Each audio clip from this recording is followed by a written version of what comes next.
Hello, I'm Lauren O'Hayan from Restore Your Core. Today we're talking about getting back to exercise after you've had a hysterectomy. A lot of people who've had hysterectomy are very worried to get back to exercise and back to movement. They're worried about having another surgery. They're worried about injuring themselves. They're worried about the potential for a prolapse. These are all valid reasons. However, movement post-hysterectomy is so important for regaining core and pelvic floor strength. Now, nothing should be done until you have the clearance, medical clearance from your doctor. So if your doctor has said, wait 6 weeks, that's what you do. 9 weeks, that's what you do. And I always think being more informed is better. So I urge people to ask their doctors a lot of questions. When can I go back to exercise? How should I exercise? Is anything a no? Should I be careful with any exercises? Just ask all the questions. They might say, I don't know, ask a physical therapist. I don't know, ask a trainer. But they might also know a lot. And they're not necessarily going to be forthcoming with you about that information, but the minute you ask, it's an open book scenario. So definitely get that information. The exercises that I want to show you are exercises that are fantastic. Once you've been cleared to exercise, these are exercises that are fantastic for building back essential whole body, but specifically core and pelvic floor strength post-hysterectomy. A hysterectomy is not a joke surgery. It's a big surgery. Now, sometimes it's laparoscopic, and sometimes it's intravaginal, and sometimes there's a few ways they do this, but nonetheless, it is a big surgery. And the anchors that are so vital to organs and core integrity and pelvic floor, those anchors have been changed, shifted, moved around. Some of them are there, some of them are not there. So you are not fragile. For sure, you're not fragile, but you want to be intentional and deliberate and mindful, intelligent about what you do with your body and how. I definitely don't recommend going back to traditional core workouts. There are so many things that are like strengthen your core, and then it's like a lot of sit-ups and a lot of, even like exercises like this, yeah, you'll feel your core engaging, but it's actually a lot of pressure on the pelvic floor and the core. It is very much not ideal because with hysterectomy, there is the risk of re-injury and prolapse, right? So in my line of work, I do see a bit of prolapse associated with hysterectomy, but is it because of the hysterectomy? Is it because we don't know. Was it going to happen anyway? I do have a lot of clients who wished they had taken a minute once they were cleared to move to do mindful, gentle core exercises. That's why I want to share this routine with you, because this is exactly what I would do in my body post-hysterectomy, right? This is exactly what I'm asking my clients to do. And so it is so important to rebuild back the core strength. So important. No matter what type of hysterectomy you had, it is very important, but how you do it matters. And I would say this is an amazing sequence to do for at least another 4 to 6 weeks post-hysterectomy. And when you start adding in more and more core exercises, that you are doing them again, like progression. You wouldn't go from walking around your neighborhood to running a marathon overnight, right? Like you just wouldn't do that. You would progress. People do marathon training. Even an exercise like grabbing weights and lifting weights is a much bigger step than any of the exercises I would show you. So it's not like, oh, Lauren said I can do this for 4 to 6 weeks and then I can go back to weightlifting and barbell work and dumbbell work. No, that should also be progressed. And so you would go from things like this to more and more body weight exercises, adding load weights progressively. Even if before your hysterectomy you were able to work with 20-pound dumbbells, you most certainly won't start with that. That is not my recommendation. You would start with a much lower weight and just build up feeling your core activate, feeling that like there is this relationship between your core working and the weight that you're now holding. Because again, your core and pelvic floor are different post-hysterectomy. Now you're not starting from zero, you're just starting something new. So for this practice, you'll grab a chair, you'll grab a ball. This is like an 8-inch Pilates ball. If you don't have that, just grab a yoga block. And if you don't have that, grab a rolled up towel or a pillow. And I will suggest also something under your head. So a pillow or a rolled up blanket or towel for under your head. I'm gonna go ahead and grab that myself. Our first exercise is pelvic tilts. We're going to lie down on the floor with these. So go ahead and bring yourself onto your back.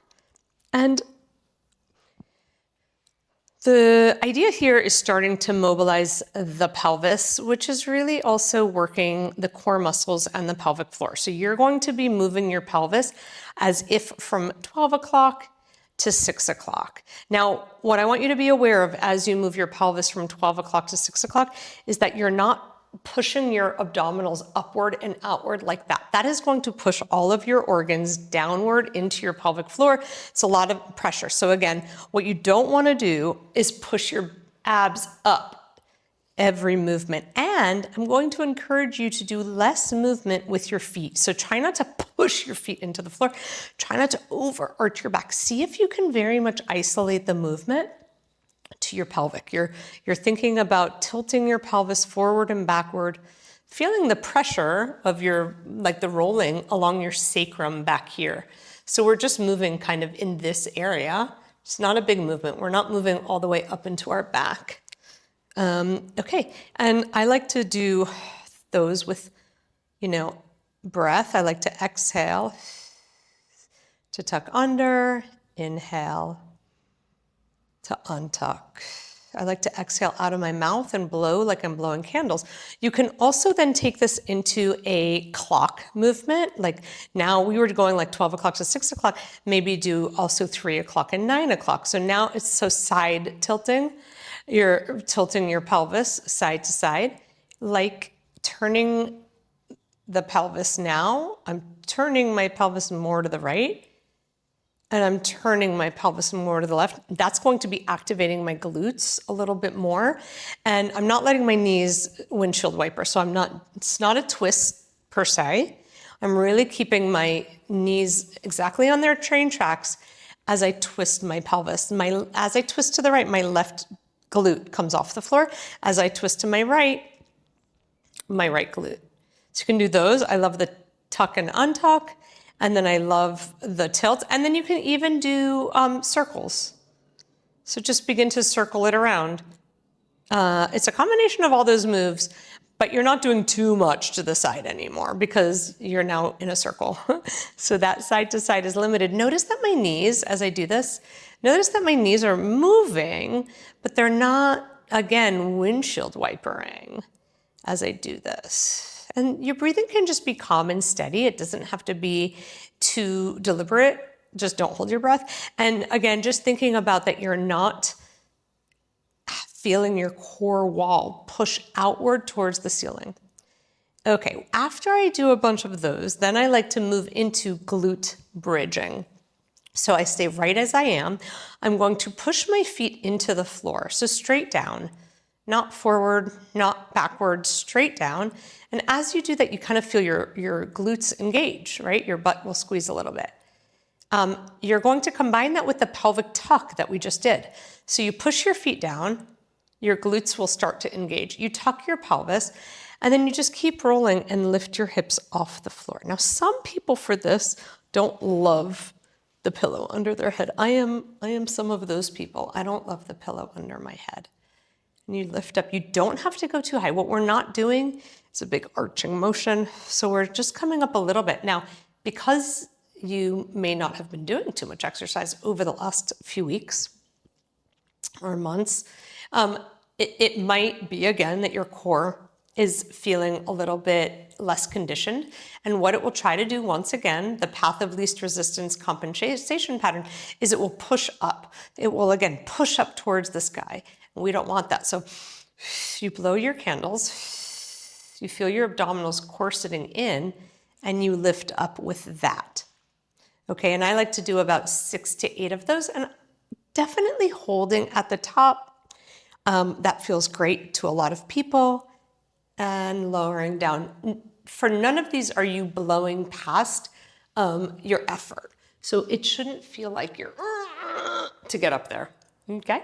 Our next exercise is cat and cow on our hands and knees. I love this exercise because once again, we are gently activating the core. And those 2 exercises that we just did, again, gentle reflexive core activity. This one is no different. And now we're integrating with the back also coming into motion. The spine is going to be moving as well. You're on your hands and knees. I like to start in the pelvis. I'm going to encourage you to start in your pelvis and to start to round it under you like a cat. That's going to be an exhalation move. And you let your whole back round and you drop your head. Yes, I generally do move this slowly. The inhale move is once again starting at your pelvis. And now when you get to your mid to upper back, most people here will want to collapse through. Don't do that.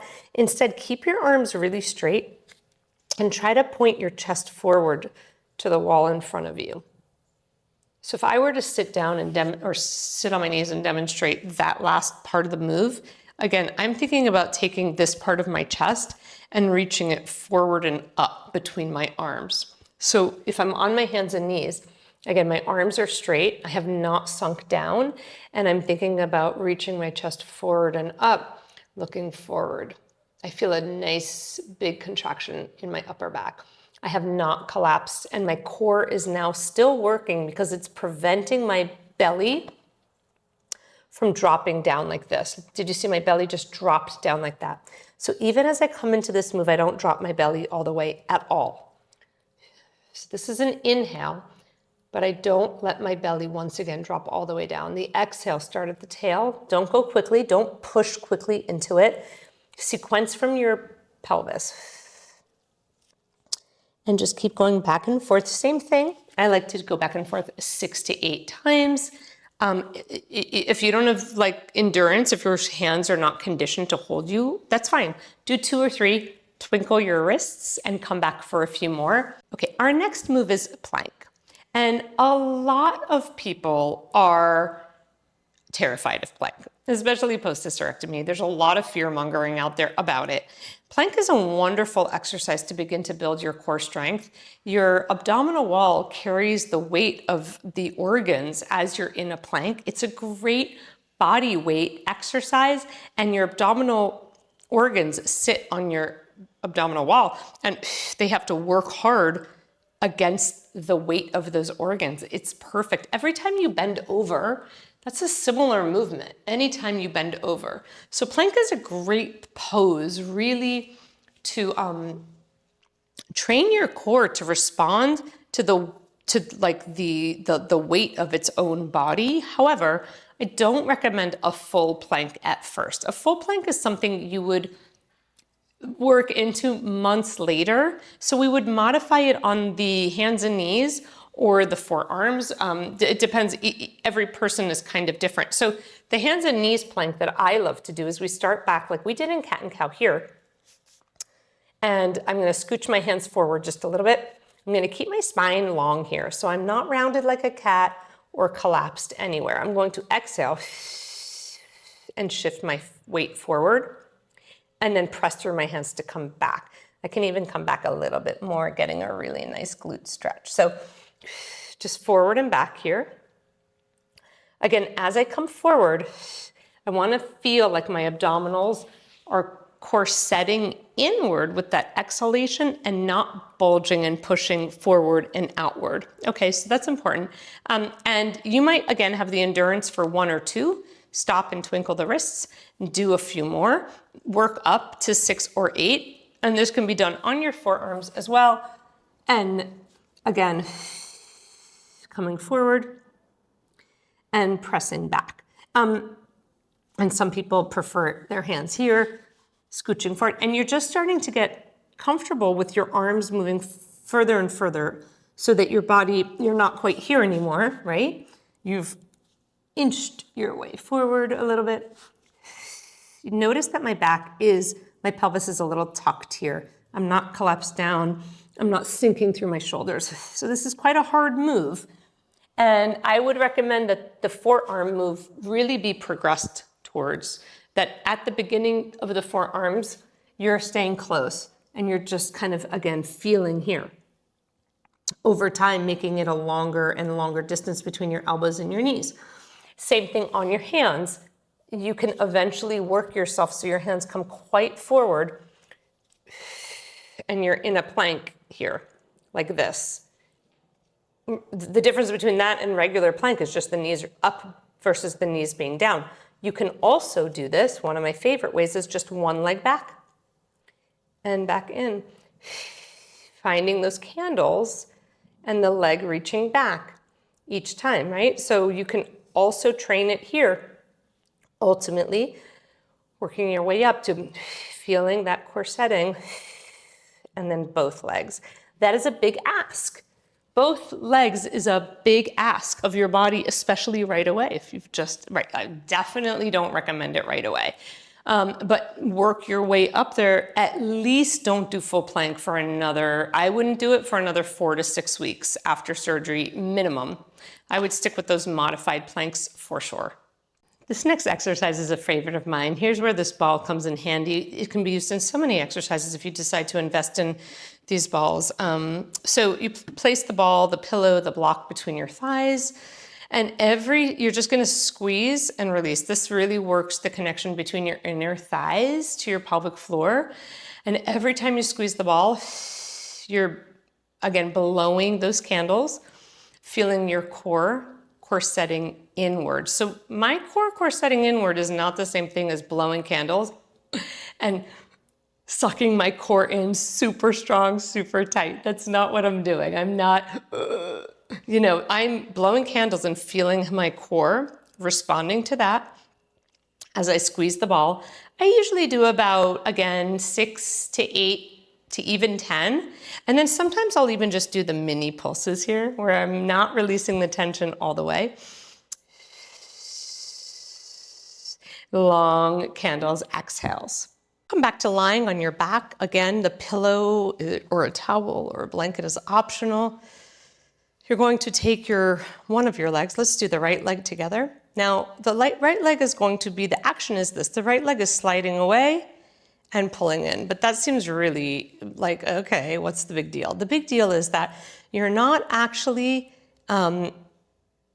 you're really first of all, you're exhaling, blowing candles, and then you're really feeling like you can stay very still in your ribs, your pelvis, your hips. So as your leg moves away from you, it's not your back's not coming into an arch like this.